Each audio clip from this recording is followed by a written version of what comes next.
In 2009, I was stuck in the trenches of toddler life with my 1-year-old son, Marshall, pictured here. As a teenager now, he's gonna love that I'm using this picture, by the way, don't tell him. One night, when his bathwater had claimed most of the bathroom floor, I knelt down with a towel, doing what all moms do, picking up the mess while pretending everything was under control. And then I heard it splash. I jumped up as fast as I could, whacking my head on the back of an open cabinet door. Hard, like cartoon Sea Stars moment. But I ignored the pain because there he was, eyes wide open, lying sideways in the tub, looking up at me so scared and confused. I scooped in to pick him up, heart racing, lump forming, vision blurring. Made sure he was okay. Kid safe, crisis averted, move on. But I didn't move on.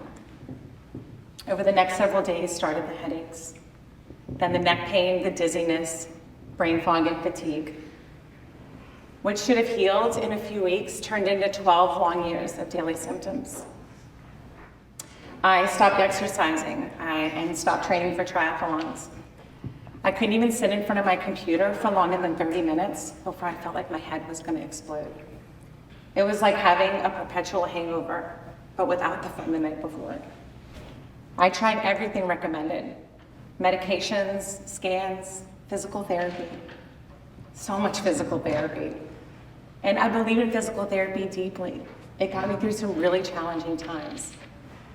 I've been a physical therapist for over 30 years, and I've watched it transform thousands of lives. But in my case, the relief didn't stick. I was depressed. I missed my old life. I missed the outgoing, vibrant person I used to be.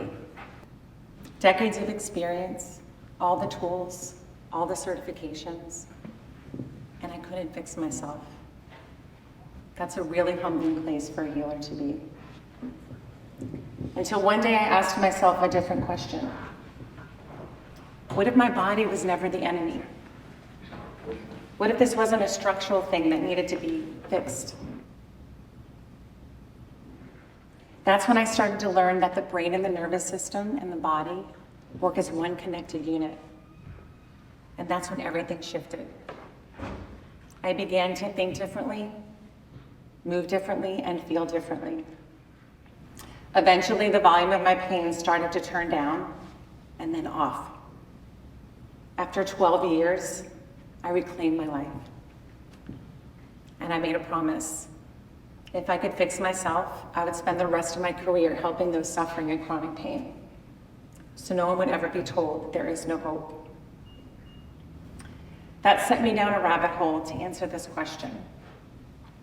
What exactly is pain? I spent years thinking it came from the tissues, from the muscles, the ligaments, the discs. Modern neuroscience tells us something different. The International Association for the Study of Pain newly defines pain as an unpleasant sensory and emotional experience constructed by the brain to protect us. An unpleasant sensory and emotional experience constructed by the brain to protect us. Now tonight I'm not talking about pain from active disease processes like cancer, infection, or fracture, to name a few. Or the pain you get in your ankle after you sprain it, making sure you don't walk on it so the tissues have time to heal. I'm talking about neuroplastic pain. That's the pain that sticks around long after the injury is healed, or just shows up and doesn't go away without any injury at all. Those are the patients I couldn't quite fix. Improve mobility, restore strength, but pain-free? No. Deep down, I knew I was missing something. Worldwide, about 1 in 5 people suffer in chronic pain. And here in the US, we make up less than 5% of the world's population, yet we're consuming over 90% of the world's prescription pain medication. According to the CDC, about 217 Americans die every day from an opioid overdose. We don't have a chronic pain crisis because our bodies are failing us. We have it because our approach is. See, pain is more than just a simple message from the body. The tissue sends signals to your brain, and your brain decides 100% of the time if it's going to give you pain, and if so, how much. And it doesn't take into account what just happened. It takes into account your entire life story. Studies show that people who have scored higher on the adverse childhood experiences scale nearly double their odds of getting chronic pain. Lucky them, right? And imagine a violinist who injures her finger. She may not have more damage than another individual, but because it's more threatening to her livelihood, she's more likely to have higher levels of pain and for it to stay around for longer. This doesn't make pain in your head. It makes it in your brain and your nervous system. Real, protective, and deeply human. Let me share a few stories. Howard Stern, the skeptic of all skeptics, once suffered with debilitating back pain until he came across a book in a public library by Dr. John Sarno about the mind-body connection. He credits this to his full recovery. And on the other end of the spectrum, Michael Porter Jr. was once predicted as the #1 draft pick in the NBA. His MRIs looked awful. His career was nearly over. He had 3 back surgeries before the age of 23. And the kicker, he still had pain. It wasn't until he stopped trying to fix a structural issue in his body and started to learn safely through movement and through emotional processing that he was able to recover. And now he's playing at his highest level. And then there's one of my own patients, Mary. She suffered with 7 years of debilitating hip pain, even having surgery to repair a torn hip labrum. But after the surgery, the pain was still there. After 6 weeks of brain-based training, she was back to biking, swimming, and walking again, pain-free. 3 very different people, one shared truth. They all taught their nervous system safety. See, our nervous systems can only handle so much stress. So think of it like a bucket. In go injury, fear, past trauma, overdue bills, and all the emotions we never learned to process. So eventually that bucket starts to fill and starts to overflow. And when it overflows, the brain flips into danger mode. Our autonomic nervous system has one job, and that's to keep us alive. So it's constantly scanning the environment, asking this question: is this safe for me, or is this dangerous?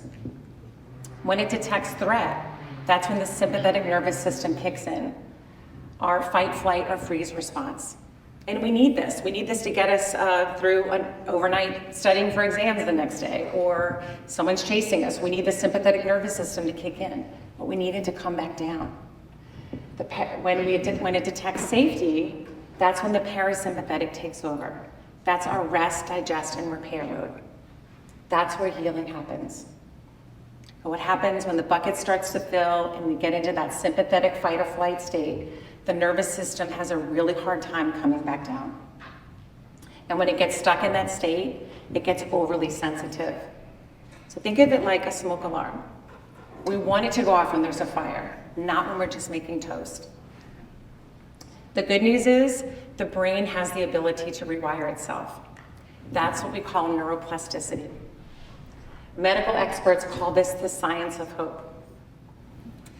There's an experiment by Dustin Sandlin. He's an engineer, and he called it the backward bicycle experiment.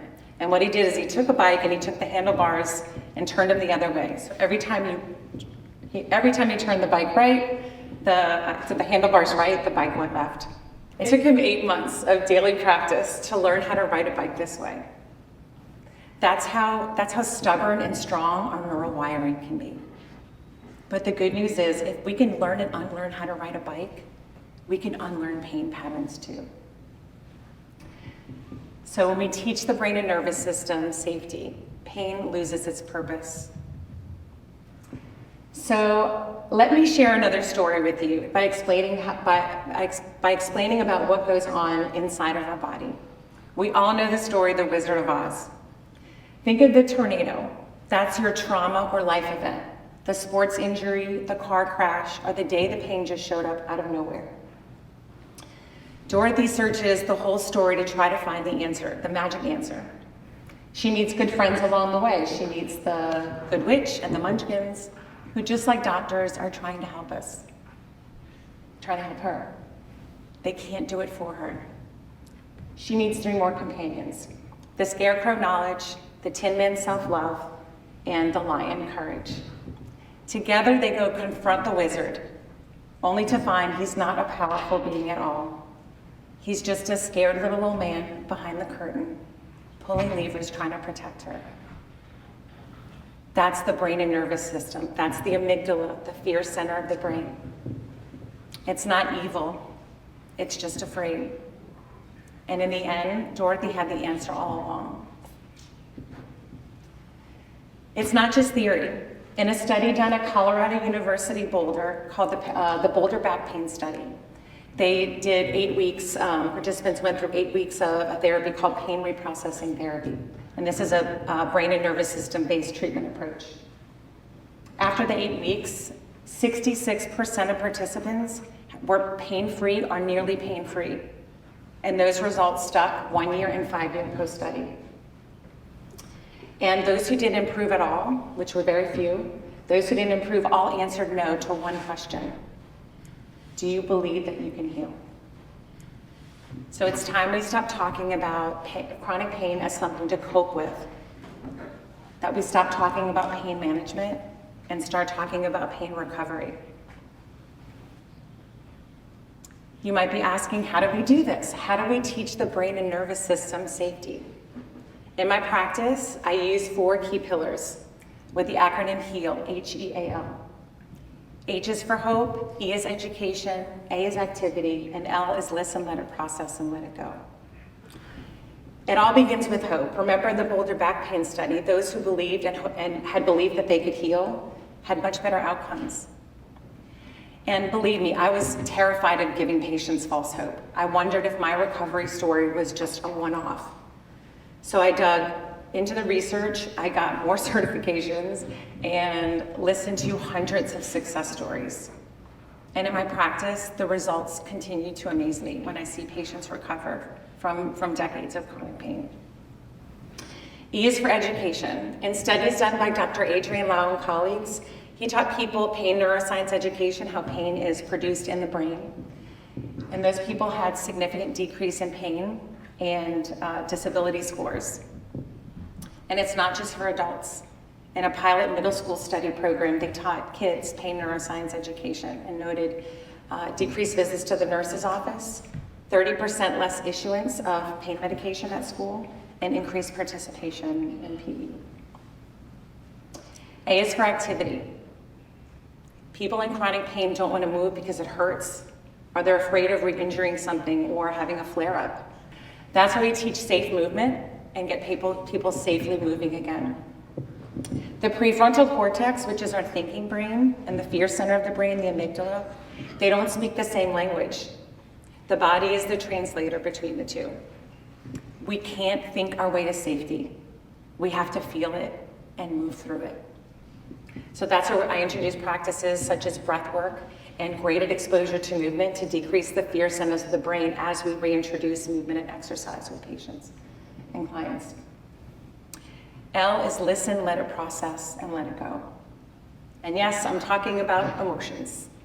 Emotions such as fear, anger, sadness, and shame all fill into that nervous bucket and cause it to overflow, just like an injury can. So when those emotions become difficult to process, we learn protective traits like perfectionism, people-pleasing, or just shoving down emotions and pretending everything is just fine. This is where practices such as pain reprocessing therapy, mentioned earlier in the study, journaling, emotional awareness and expression therapy, and trauma-informed therapies such as EMDR and parts work come in. They all help the brain and nervous system be able to process emotions in a safe way and in a safe environment. So if you're in chronic pain, please hear this. You are not broken. We've searched decades for the cause in the body, but the truth is the brain and the nervous system hold the key to healing. Imagine if every doctor, every therapist, and every person in pain understood this. We could transform millions of lives, not by adding more medication or more surgery, but by teaching the brain and the nervous system safety. And that shift starts with you. Remember, just like Dorothy, the answers are not out there, they're already within you. Thank you.